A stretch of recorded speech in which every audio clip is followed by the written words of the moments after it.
ఈరోజు మాది కొత్తిమీర పప్పు.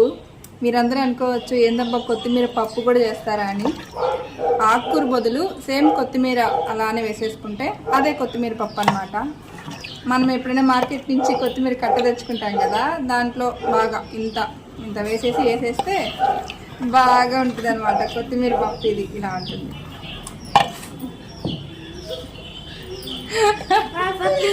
కొత్తిమీర పప్పు ఇంకా కొత్తిమీర పప్పు ఇదేనండి. దీంట్లో కొత్తిమీర ఎక్కడ కనిపించదు, ఎందుకంటే మనం అన్నీ సేమ్ ఆకుకూరలాగా వేసేసి కుక్కర్ మూత పెట్టేస్తాం కదా, సో అందుకని బాగుంటుంది. ఎవరైనా ట్రై చేయకపోతే ట్రై చేయండి. ఓకేనా, బాయ్. ఏం తాలిప్మా? ఇదిగో ఇది కాకరకాయ మసాలా కాకరకాయ. ఇది చూసావా? చూస్తే అట్లా కాకరకాయ ఫ్రై.